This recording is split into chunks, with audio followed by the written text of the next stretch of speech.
Hey, gun people, I'm gonna talk about Child Protective Services. Hey, you chickens, get out here and be quiet. We're gonna talk about Child Protective Services. So, and this is for some of the cops that are watching. I know some people watch and they comment they are cops, they're new cops, or they're going through the academy, they plan on becoming a cop. CPS, Child Protective Services, is called by other names, CPS, sometimes called Department of or Child Protective Services. Anything. Hey, you guys better get, come on, making all that racket. So, I'm gonna kill me some chickens here. Who wants fried chicken? They all voted. You're gonna get fried up. Go on. So, CPS is one of those agencies that there's some good people there. I think they're a little bit like police work. Everybody needs them and think they have a tough job, but everybody hates them. And you know, they've got a tough job. But let me tell you, that agency is, my experience with CPS in several different counties in different states, it's a government failure at the highest proportions. When a child is in danger, there's things out there that's called mandatory reporters. People who are mandatory reporters, meaning they're mandated by law, they have to take action or report on child abuse, elder abuse, sexual abuse, things of that nature. They have to report. Nurses, doctors, cops, CPS workers. There's a lot of people that fall under mandatory reporters. So what happens to CPS is when somebody calls in a report to them, they have several options. Hey, you better get. They have several options. They can take it over the phone. They can do a handle on the phone. They can say it doesn't sound like enough to cause their investigation. CPS is way over tasked. There's too many people that have kids out there, ain't got no place to keep them, ain't got no way to raise them.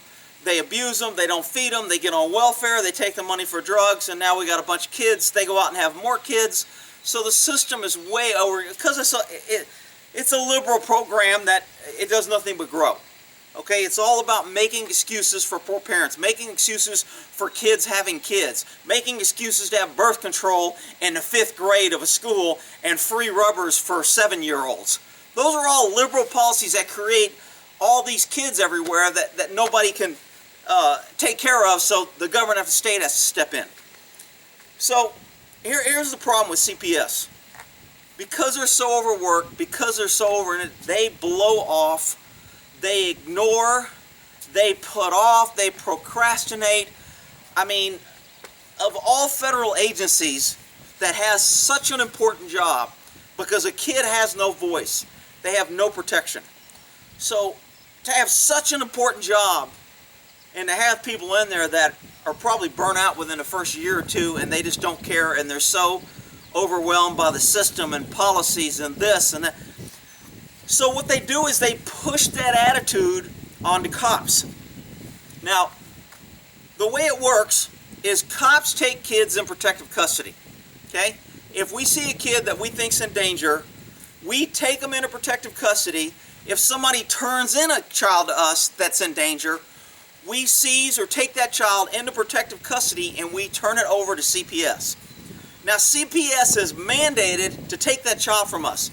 They have no choice. They have to take it or they're arrested. And I've threatened to arrest them when they tried to say they wouldn't take it. So they have to take it, although they will come up with 101 reasons on, we have no place to put it. It's not that bad. I've seen worse. I mean, I've pulled kids out of shitholes. They're chewing on the end of a dirty tampon, sitting on a floor. I'm walking over dirty diapers, dog shit, cat shit. There's rotten meat in the refrigerator. There's a rotten meat in the sink. There's flies. I mean, the place is completely trashed. And I'm like, these kids are out of here. CPS shows up and go, oh, well, you know, we don't really have a lot. And, you know what, we'll put it on a log and we'll come back. And they always try to come up with excuses on why not to take a child. Now, in their defense, they probably have a lot of people putting pressure on them. We don't have the room. We've got too many kids and not enough places to put them. We're low on money. We're low on workers. You got 15 cases. You can't take another case. All our workers have too many cases. So it's a simple, the ongoing government thing. We got to get our fingers in everything. We got to fix everything when all we do is create problems that we end up having to fix again. And the only way to fix it is to get more money, tax more people, make government bigger, hire more government workers to fix all the problems that we created. So, and because CPS philosophy is always give the kid back to the parents. No matter how bad they were, no matter what they did, they're always going to figure out a way to give the kids back. Why? Because it's job security. Every time they give it back, we'll end up taking it again. We'll take it back. We'll give it back. We'll go to court. We'll give it back. We'll take it again.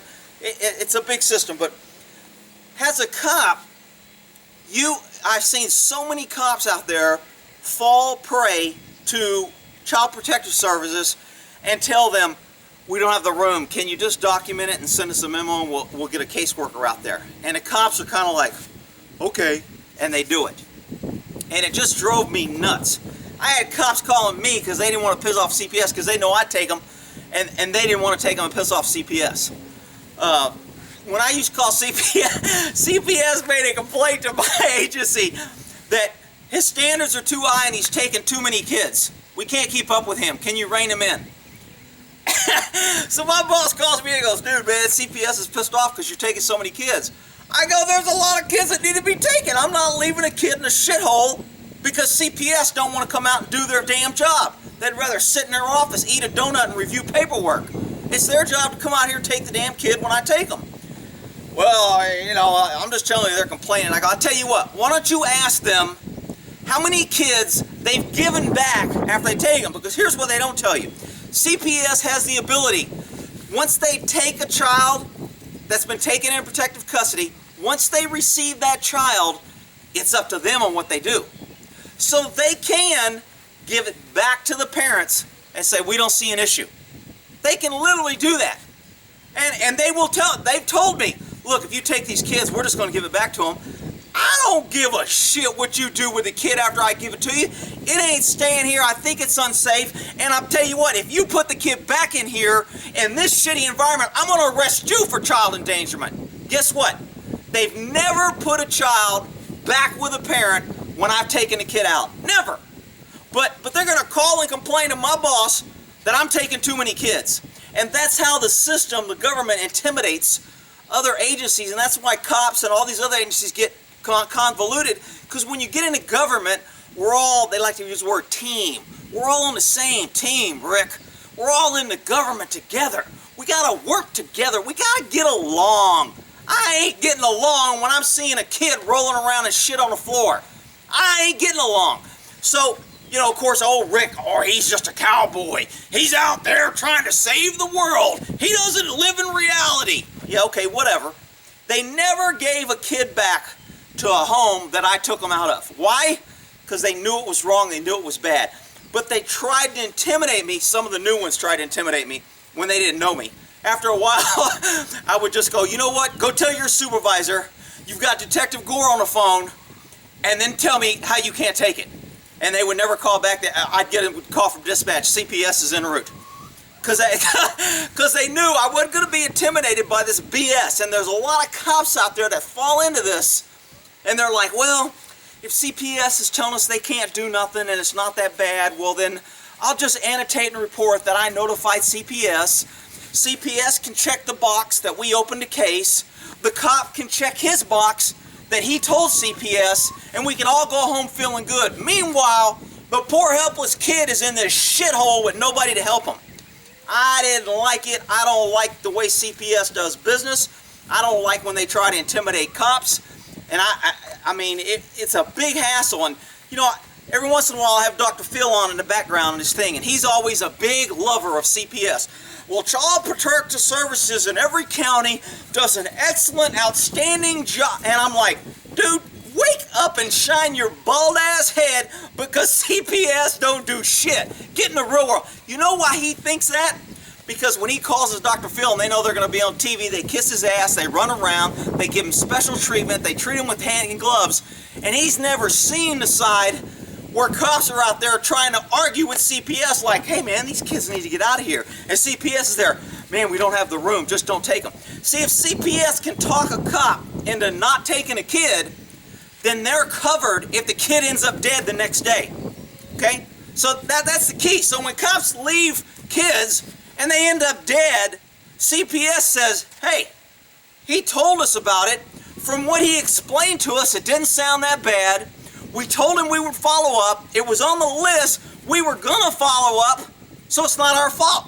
It's the cop's fault because he should have known that the kid was in danger and he should have took him out. But since he didn't, CPS goes, it's on you, cop. You with the badge. You're the one responsible for taking it. Now, of course, they don't tell you this in a police academy, and they're not. And your agency's not going to tell you this because your agency wants to get along, be a team player. We don't want to piss off our fellow government agencies, so they're not going to tell you out there, look, it's on the cops' back to take kids. And you know what? That's a high responsibility that cops ought to take seriously.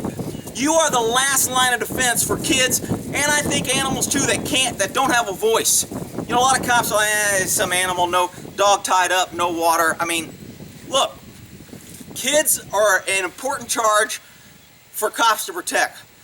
And I've seen a lot of cops leave kids at home or tell me about incidences where they left them, and I've been there, and the cops were there the day before me, and I snagged the kids, and CPS is here.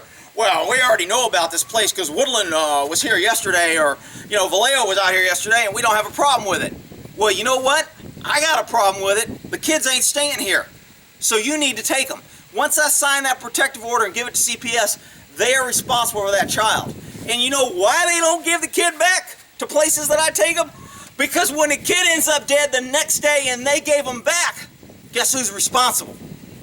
So, you know, when I hear people talk about how great CPS is, and I'm sure there might be a CPS worker out there, well, you don't understand, and our bosses, and this is right, I get it. There's a bunch of bureaucracy and BS in CPS and all government agencies. Cops deal with it, CPS. But at some point, you need to draw the line. There was a couple of great CPS workers that I love dealing when I call them and they happen to be on call. Because they knew me, they knew I was no nonsense, and they knew if I was taking a kid, the kid probably shouldn't be there.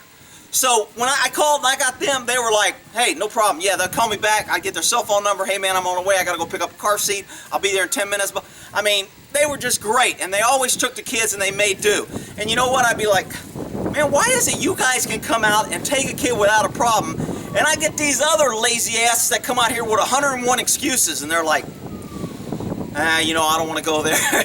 We got to be a team player. They would just take the kid and move on. So that's my spiel on CPS and Child Protective Services. If you have experience with them or have to deal with them, you know, it is what it is. And you were back there quacking in the background. Now I got to get a complaint that you were being noisy. You're going to be fried chicken. All right, we'll end that there.